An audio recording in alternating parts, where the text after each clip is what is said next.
has been a while. I could go in depth. In fact, I did. I tried to film this before and it was like a 15-minute rant. So we're not going to do that. I am trying to restart this process because I really did enjoy this when I was doing it a couple years ago, and I'm hoping that I can sustain the energy that it takes to work on this. And maybe someday at some point my video editing skills will be better than what I can do in Canva on my phone, but I digress. Here we are. So I thought that I would start this because I want to work on a project. And I thought we could kind of track my progress for those things over the course of a couple of videos. We'll see how far I get. But this is my Mint Showgirl street scene costume. She was the third or fourth costume, I think, third or fourth solo I ever created. Choreography hasn't changed very much. Neither did the costume, which shows. Your girl has done a lot of work in the last 8 or so years, and she needs a reboot. There are several pieces of this costume that they're really the only time I've made this. I have not redone this costume, and though she was one of my first, she is still one that I wear frequently. So it's time for an upgrade. My skills have been upgraded, my knowledge of fabric and sewing has been upgraded, and so she's gonna get an upgrade. And I'm gonna kind of talk through all of those different parts. First and foremost, the headdress, which I'll cover in the next video. I will be redoing probably the gloves, definitely the gloves, the bra, the panties, and 100% the skirt. And the skirt and the headdress, I think, are going to happen first because I have easier knowledge of that. Then I did plan to buy some things to do some dyeing because there are very different tones of mint. If you've ever tried to acquire mint things, you can see my costume was kind of like a hodgepodge of things, and they're close enough. But like a year or two ago, I redid the shoes, and I bought new rhinestones for them, and the rhinestones are more of like a yellowy green than the blue green that a good portion of the costume is.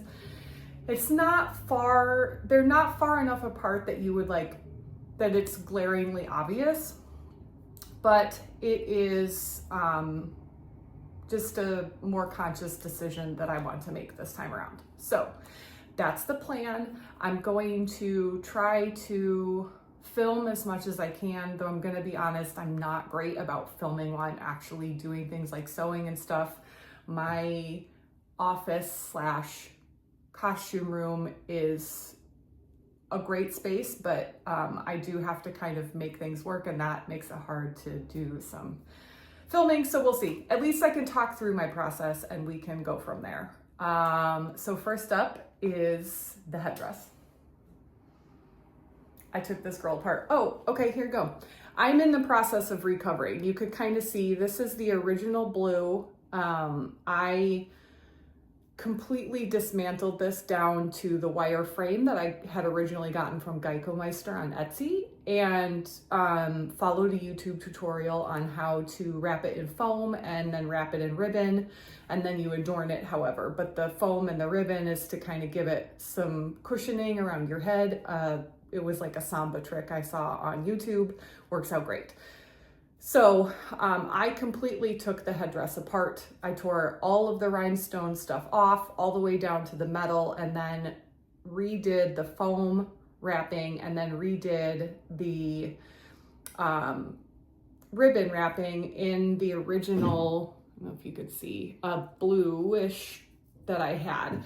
But while I was purchasing fabric to redo the skirt, I saw that they also had a ribbon that was more of like the same yellowy green that matches the skirt. And so this is the direction the future costume is gonna go. See, it's very subtle. It's a subtle difference. The shoes match more of this like yellowy mint, so I think this will be great. So I'm in the process of it. But because I'm in the process of rewrapping, I also have the opportunity to restructure how I attach the feathers. When I did this headdress originally 8 years ago-ish, I didn't know what I was doing. And so I glued craft foam along this like circular piece here, and then I glued the feathers directly onto the craft foam. So it looked good, but then the first chance I had to travel with it, I was like, I don't know how this is gonna happen. So I ripped the craft foam off and then kind of MacGyvered a magnet option where I could sandwich this wire between the two pieces of foam that clicked together with magnets, and it worked. I don't do enough while I'm wearing this that would like vigorously shake it, so it held perfectly, it held great. I had like 8 magnets in there. Girl's not going anywhere. But it still wasn't great to travel because I did still have like, you know, kind of suitcase wide fan of feathers that I couldn't really adjust to make smaller. So I wanted to use this opportunity to do something a little different. I have headdress in process that I wanted to try using straws and inserting the feathers into the straws so I could just pull them apart and pop them in when I needed to travel. I haven't worn this obviously, but I've worn it around the house with them in. It's like a 90%. I think I would tweak this a little bit, but this was my original thought for this headdress, was to do that, to like glue straws here to this back piece and then just like pop them in. And then I thought, oh, that still means I have like a really broad space here and I don't want that. So I came up with another solution, and that was to like attach little loops of wire before I started wrapping it to the top, and then to create like a little insert that would hold the bottom together. So I could just use one of the fence. I could just pop them through, like through the loop, and stick the bottom in there, and then, you know, fluff the feathers as needed. And there. So I like this. I have tried it a couple times. It works. There's a little bit of flow, but once there's more in there, they don't wiggle around as much. So, because there's about 10 feathers that go in there. So I think this is going to be a good option. I'm going to give it a go and try. I think this will solve a solution. It also makes this a little more like airy because you will be able to see the feathers through, and I can just rhinestone more of this. So I'm very excited about what this is going to look like. It also means that I get the opportunity to redo the feathers, because these feathers were closer to this blue tone than this like almost completely faded blue-ish hint of blue. So I might try to dye them when I dye the rest of my costume pieces, because I have extras. So if the dyeing doesn't work, it's okay, no harm done. I gave it a try and now I know, but I think that's my plan going forward.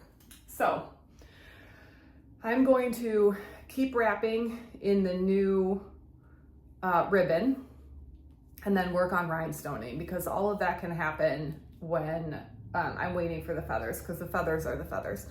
And then I will, because now we're getting to 10 minutes and I'm chatty, I will start another kind of episode series in this video talking about the next piece, which is the skirt, because that's going to be the next thing I'm working on. So hopefully you enjoy this journey with me, and I'm excited to share her upgrade.